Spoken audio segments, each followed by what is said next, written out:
you know, in the world, we are building medical infrastructure in such a way that today all of us are expecting someday we will all be seriously ill. It need not be so.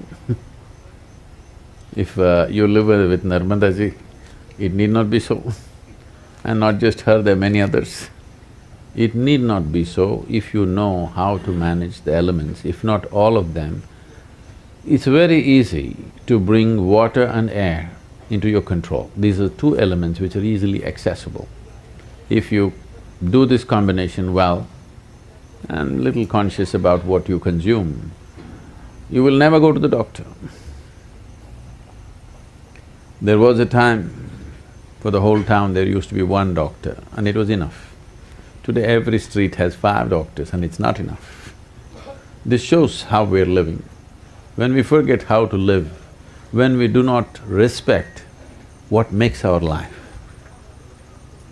the earth that we walk upon, air that we breathe, water that we drink, the very sky that holds us in place, when we have no respect and reverence for that, how they behave within us is very different.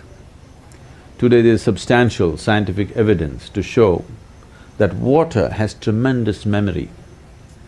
If you just generate a thought looking at the water, the molecular structure of the water will change. Just a look, the molecular structure of the water will change. If you touch it, it will change. How you touch it is very important. So now for example, they're keeping it in a copper vessel with a flower on top of it, because this is the God. What other God? If you don't drink water for one day, this is the only God, no other God, isn't it? So, how you treat the water, the memory remains for a long period. So before we consume it or before it touches our body, how we treat the water changes the quality of everything in our system. This is a science we have always known, but today modern science has done enormous amount of experimentation on this. Now they're saying water is a liquid computer. The volume of memory and intelligence it carries by itself. It is a liquid computer, this is what they're saying, it's a fluid computer. We have always known this.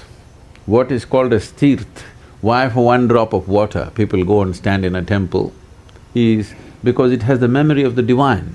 You want to take that into your system. If the deity is powerful and the water has touched the deity, it has the memory of the divine, you want that to enter your system. But being in a pure space like this, it's a blessing. If… there are certain ways with which you can be in the water. If one does that, every ailment, all chronic ailments will go. There are infectious diseases and chronic ailments. Infectious diseases are an invasion from outside. Other organisms are entering our body and troubling us. For this you need a doctor. You need warfare, you have to bomb them out. Chemical warfare is normally what we're doing. But over 70% of human ailments are self-help. We manufacture that within our system. This is simply because fundamentally, the way we are treating the elements within ourselves and around ourselves. The so-called modern life has absolutely no reverence to the substances which make our life. The life-making material is being treated badly and we're expecting it'll behave well within us and it will not. So being here at Narmada, it's time we bring back this culture because it's gone a full circle. Now modern science is insisting that water, the way you treat it is the way it's going to behave within you. And we must learn to treat it well. If we want to be healthy, if we want to be well, if we want to be successful, if we want to be prosperous, for all these things it's important the elements within you cooperate. If they don't cooperate, nothing will work.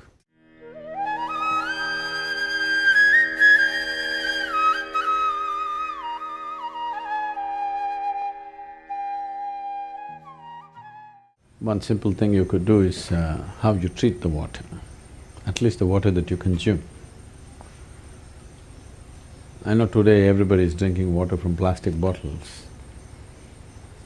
If you keep it in a metal vessel, particularly copper or copper alloy, the very nature of the water will change.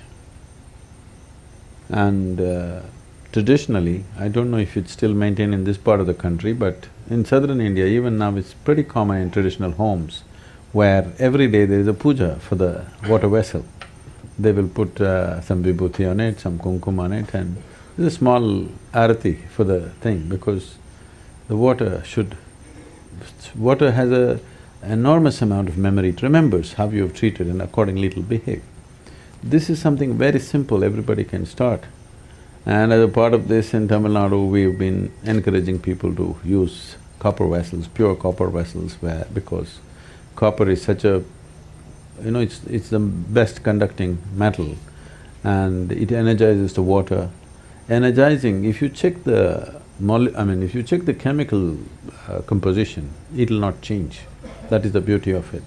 It's only the molecular structure of the water that will change. You might have experienced this. Suppose you ever… is there a waterfall in Narmada anywhere? There's a waterfall. If the water is falling like, let's say, over 20-25 feet, and just after the waterfall, if you just touch the water, you will find water is silky for touch. Have you noticed this? Because water implodes within itself and the molecular structure changes. The way it feels is different. Today, they have created what is called as water imploding machines. You can implode the water with a machine, it just churns it in a certain way and implodes it. It has been found that if you use water imploding machines, with 10% of the water, you can grow the plants the same way as you're growing. The water consumption will come down. With 10% of water, the plants will yield the same, because the imploded water becomes silky and its ability to become a part of the plant system or tree is much better. So, if you're in agriculture, imploding machines can come. Some people have patented it in UK. We are trying to bring some machines and give this service to the local farmers in Tamil Nadu, so that people can use imploded water and their water consumption in the fields will come down dramatically, because how long you pump the water, electricity not being free these days, it gets very expensive for the farmer. If the amount of water he needs to pump on his field is much less, it'll make a big difference. For daily consumption, just a copper vessel, every day if you have something, if you light a lamp next to it, if necessary, just one flower, the very way the water behaves within you will change. And before you consume just one moment of gratitude and reverence, because this is the material with which you're making your life, not with some unknown god. This is the material that makes your life every moment. And how you treat it is very important in your emotion, in your thought. If you hold water as… you don't even have to think Devi stuff, you just understand the reality. The fact of it is, without it you cannot survive. Yes? Whatever is the basis of your survival, you bow down, isn't it? So the water, the food, just bringing that reverence, you will see the volume that you consume will also come down and the way it behaves within you will come down.